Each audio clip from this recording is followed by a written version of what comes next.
But more than that, she was also interested in what they'd say and excited by the prospect of conflict. She wasn't exactly a thrill-seeker, but she enjoyed a test, and the more severe, the better. She'd been a rock climber. She drove fast cars. And always the horses. The horses might someday kill her, she thought. Riding was as dangerous as a knife fight. She took the back stairs down to the kitchen, walked out through the living room to the front entry. 2 men waited there, both in leather bomber jackets, blue shirts, and khaki slacks. They'd put on their uniforms for the visit. She knew one of them, Bob Sheenan, who worked behind the parts counter at Canello's Farm and Garden. He was about 4th or 5th in the local watchman ranks. She knew the other man's face, but not his name. "Been out riding?" Sheenan asked when she walked into the entry. She didn't answer. No pleasantries for the watchman. "What do you want, Bob?" "Well, now..." Sheenan was a big man with a bar brawler's face, pale blue berserker's eyes, one damaged eyelid half shading his left eye, scar tissue under both of them, a crooked banana nose, large yellow teeth. He smelled of pizza and beer, though it was not yet 10 o'clock. "You're telling people that the watchman had something to do with your husband." "You did," she said flatly. "I want to know where he is. If you're not here to tell me, then get out." He jabbed a finger at her and stepped closer. "We had nothing to do with your husband. If you keep talking that way, we will take you to court." She squared off to him. "Or beat me up?" "We don't do that." "Bullshit. What about that Mexican kid 2 weeks ago? You broke his cheekbones." "He was attempting to escape," the second man said. "You're not the police," she snapped. "You're supposed to be old Boy Scouts. What were you doing capturing him, huh?" Sheenan and the second man looked at each other for a second, confused. Then Sheenan pulled himself back. "I don't care about the Mexican. That's got nothing to do with this." She bared her teeth. "Is this coming from Goodman? Or is this just some moronic crap you made up on your own?" "This is not crap, missus." His eyes widened and his shoulders tensed as if he were about to strike at her. "You are tearing down our good name. I don't know what your husband is up to or where he's gone, but we will find out. In the meantime, you shut your fucking mouth." "I'm not going to shut my mouth," she snarled at him. "I'll tell you something, Bob.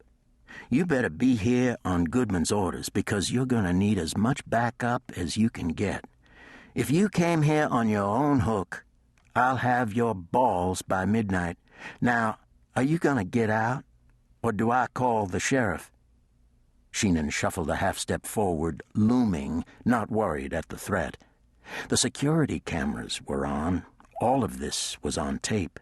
She refused to move back, but slipped her right hand into the pocket of the jean jacket, touched the cold steel of the .380. "Something's going on here," Sheenan hissed, jabbing the finger again, but not touching her. "We're going to find out what it is. In the meantime, you stick close to the house, missus.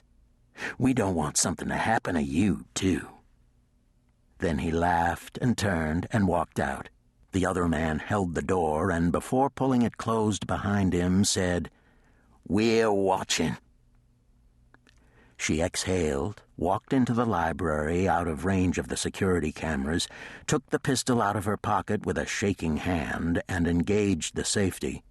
Her biggest fear was that they would do something stupid, that they would stage an accident, a mishap, a mystery killing, a disappearance. Even if they were eventually caught, that wouldn't do her any good. She could hear the local news anchor, and then she vanished into the same darkness that took her husband. She'd worked as a reporter for a television station in Richmond and used to write that stuff. That's how she'd do it. She'd been planning to run for 2 weeks. Sheenan had pulled the trigger. She put the gun back in her pocket, headed for the stairs, and shouted, "Sandy?" Sandy came out of the kitchen, wiping her hands on a dish towel. "Yes?" I'm going into town. Did you pick up the dry cleaning? Yes, I did. I've still got them in the kitchen. I'll need the red blouse and the gray slacks. Bring them up and put them on the bed. I'll be in the shower. What about the schnitzel? Will you be back for lunch? I'll get a bite in town. You and Lon and Carl could have sandwiches and leave one for me in the refrigerator. I'll eat it cold this afternoon. Yes, ma'am. She took the pickup into Lexington, driving too fast, enjoying the feel of the back end kicking out in the turns, grabbing the gravel and throwing it. She was moving fast enough that anyone trailing her would be obvious. If anyone was there, she didn't see him. The face across the fence haunted her. Had it been real? Was it imaginary? In town, she stopped at the bank, took out $5,000 in cash, returned 2 books to the library, filled the truck's gas tank, went to the feed store, and picked up 4 bags of supplement for the horses. At the post office, she turned off the mail and had it forwarded to Washington. The window clerk was a watchman, but he was whistling as he put together the temporary change of address and smiled at her when she said goodbye. With the chores done, she stopped at Pat's tea house for a scone and a cup of tea. Pat was a friend, a fellow horsewoman, and came over to chat, as she always did. "How's everything?" "Delicious," she said. "Listen, can I borrow your phone to call Washington? I left my cell at home."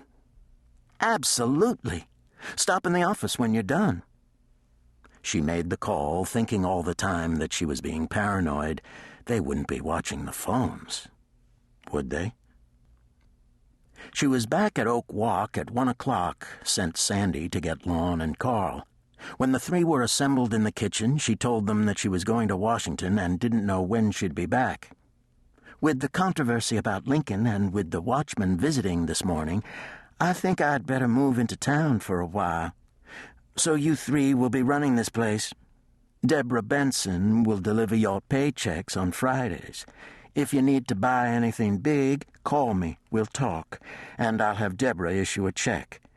I'm going to leave $3,000 in cash with Lon. If you need to buy small stuff, use that and put the receipts in the ball jar on the kitchen counter.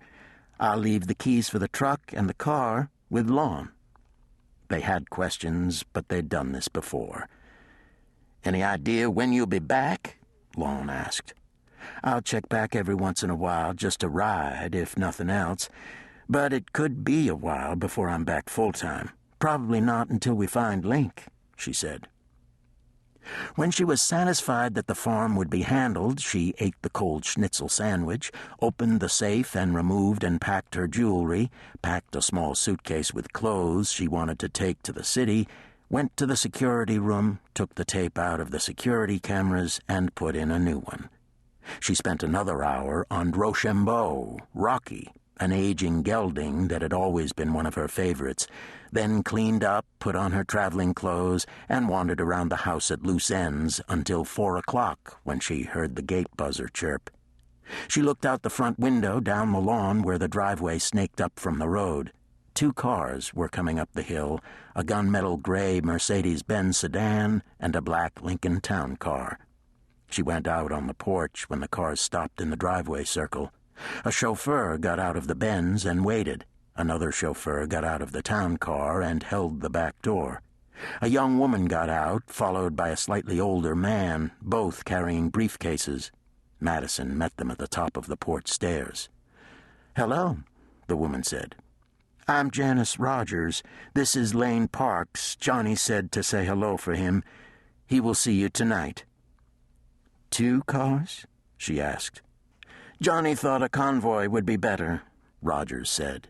"If you're really worried, it would make it more complicated for anyone to interfere with us." "Good. Let me get my things," she said. The trip into D.C. took a little more than 3 hours. Her attorney, Johnson Black, was waiting on the porch when the Benz pulled up to the townhouse, alerted by the 2 junior attorneys in the town car. Black was dressed like his name, in shades of black, under a black raincoat, but with a brilliant jungle bird's necktie. She got out, the chauffeur popped the trunk to get her luggage, and she walked up the sidewalk, and Black kissed her on the cheek and said, "Quite an adventure."